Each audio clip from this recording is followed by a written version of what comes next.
Brilliant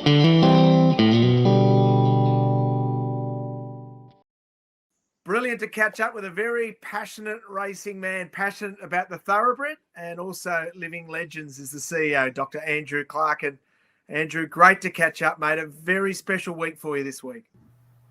Yeah, it's a great week. Very special to have the Living Legends Raceday here at Flemington. You know, it's been a long association, and we've come through our tough times, and you know, we've just the support that we've received through Flemington, the VRC, has just been amazing. So this is a very special week on lots of fronts. Where does your passion for thoroughbreds come from?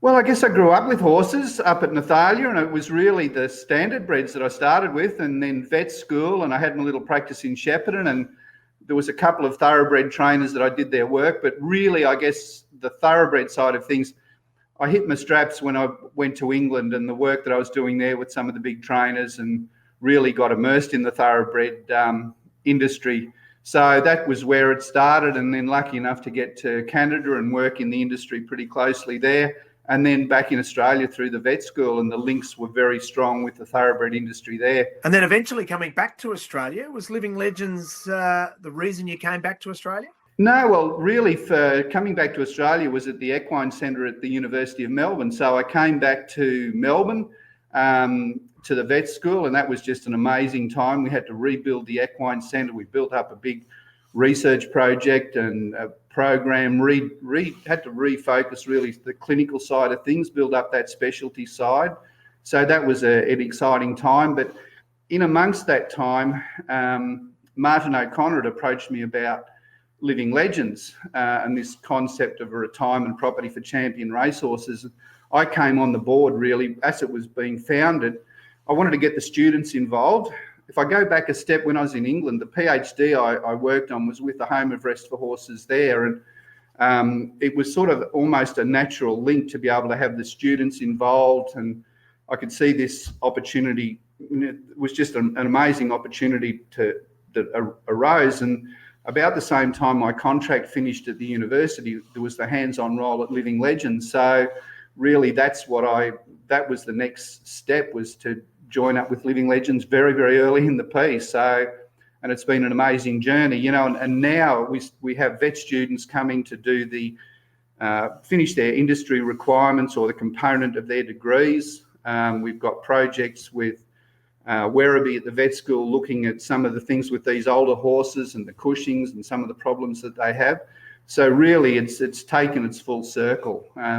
We're probably best known at Living Legends for the work with the horses, taking them off-site or people coming to visit. But we've got this whole other little education program that's just growing and growing and going from strength to strength. And that's one of the other exciting parts of Living Legends.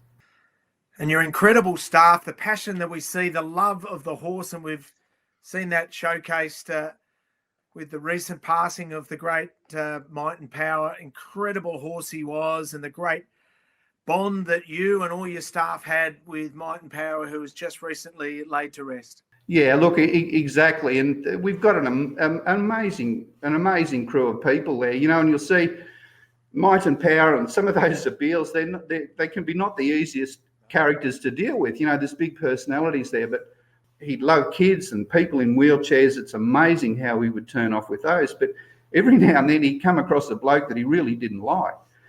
He'd make his assessment very quick, and if he decides he doesn't like you, you know, you can go to the pat and he'll put the ears back, and if you go to pat again, he'll look to have a chunk of you, and he'll stick with that. So whatever it is, he'll make that moment, and there's nothing more he likes than if someone wants to try to grab hold of him and I'm going to lead you and do this and that. It's sort of, oh, we're going to have a bit of a play, are we? Well, you never come second. You're never going to win a tug of war with Might and Power trying to lead him. Well, I don't feel so bad then, because I can remember the first time I met Might and Power, he looked at me in a sort of a snarl, and I was trying to feed him. I got a bit of a nod from you that he'll be okay.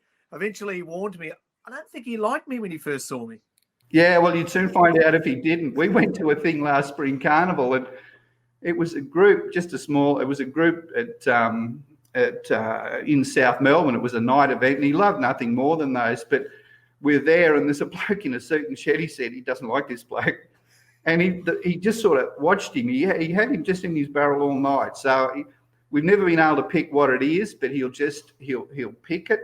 And if he decides he doesn't like you, he sticks to that opinion really strongly, you know. And the other great one that he really got on with Jimmy Cassidy, Pumper. You know, I think those two, they're just the same sort of personalities. I think, you know, if Pumper was a horse, he'd have to be by Zabeel. You know, and it was amazing to see those two get together too. It's just that Pumper would be putting a carrot in his mouth and Might and Power would be eating it out of his mouth. Now, if Might and Power decided he didn't like you, he'd take the nose as well as the carrot, I think, you know. Well, he wouldn't miss Jimmy's nose, I can assure you of that. When we reflect on how it all started, was Fields of Omar the inspiration behind Living Legends? Well, Fu was the driving force behind it. And when we opened, Fu was actually still racing. But I think the reason that we had, say, Might and Power was that we had Fu there. Fu was going to retire there. So, you know, our day one, our first three horses that arrived, Might and Power, Doremus, Better Loosen Up. Like, what a trifecta.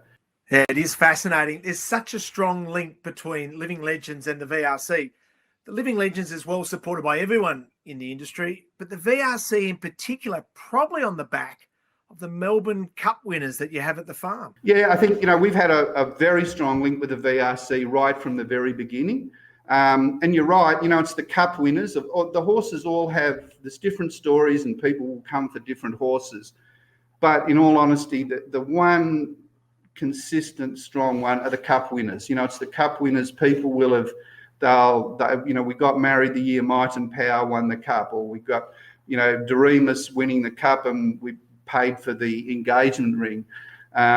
There's the lady at the local post office, you know, her story was that she was expecting the baby and she backed Rogan Josh, and if Rogan Josh won the Cup, the baby was going to be named after Josh. Well, sure enough, Josh wins. She collects her bet. The baby's named after Josh. Now, that little bloke, Josh, she brought Josh down, and there's a photo in Wendy Green's book of Josh, the kid, holding the cup. Now, if you told anyone anywhere else in the world, I had a bet on a horse, I named my baby after the horse, I then brought the kid back to see the horse and hold the cup, they'd be looking for the welfare to take the kid away, in all honesty. But there's all these wonderful stories, you know, and our bucket list visitors, these are people that face their mortality. You know, we all know we're going to pass away at some stage, but when it's all peeled away and you've got a terminal diagnosis of cancer or motor neurone disease, one of those conditions, everything's peeled away, they'll come to see a particular horse.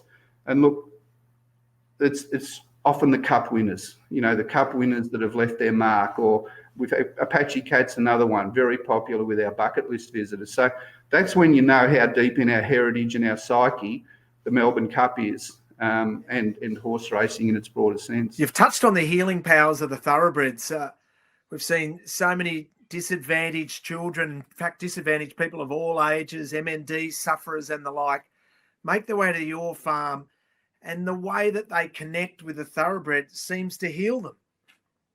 Yeah, there's just a very, very unique link. Like, there's some very special moments with some of this afternoon, Vince Piratina's coming. He's been our long-term, he's been really a mobility ambassador for us. He's had muscular dystrophy, he's had the trachea tube in, he was a regular to see Might and Power, and Might and Power was just great with people in wheelchairs. You know, I remember when Nick Moratis first told me about it, you almost couldn't believe what you were hearing, but then to see it, it's just incredible. The other one that we see are the autistic people, and especially the kids. There's a local school and they bring the primary school kids out, and you get a whole spectrum of kids. Some are just quite minor on the spectrum and others are more severe, but it's very amazing to see how some of those kids link with the horses. And I mean, there was one in particular, this little kid, he was profoundly affected and he linked up with Silent Witness. Just quite amazing. And the teachers said that this kid was so profoundly affected that they weren't sure that they would bring him. So, you know, I think there's all those different emotions and feelings. I've always said every emotion, you can feel every emotion with a horse. You know, you can be nervous around a horse. There was another group of kids, and there's a group that they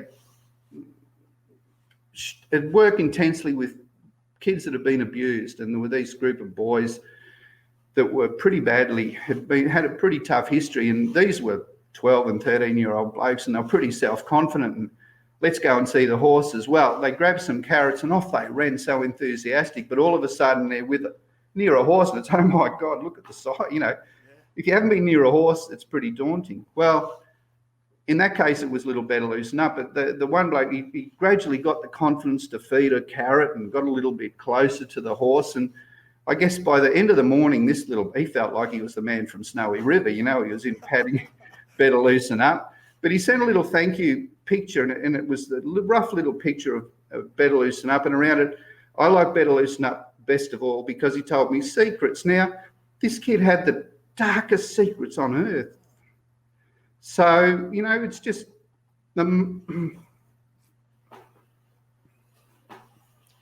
yeah. Come on, Richard. Richo.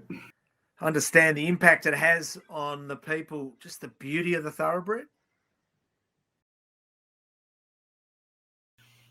Yeah, sorry, mate. You just see these things, you know, and this is quite a few years ago, to be honest. It's the things you sort of sit down and take a minute to remember, and the impact that they have.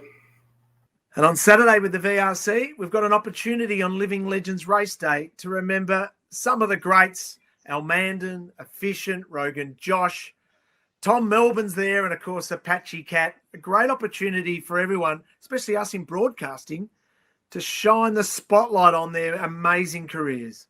Yeah, absolutely. And don't forget there's the Rainbow Bridge too. That's the opportunity for the public to buy their little piece of the rainbow that we're building for Bob. So if you want to help out, jump online and give us a little help with the Rainbow Bridge. But again, a huge, huge thank you must go to VRC for their long-standing support of Living Legends. And it's just gone from strength to strength, and we're really looking forward to getting back and being able to parade the horses back at the races again once COVID's all over. Well, we love it, mate, and we love your passion for Living Legends. Keep up the great work. Thanks so much for having a chat today. Good on you, Richo. Thank you very much.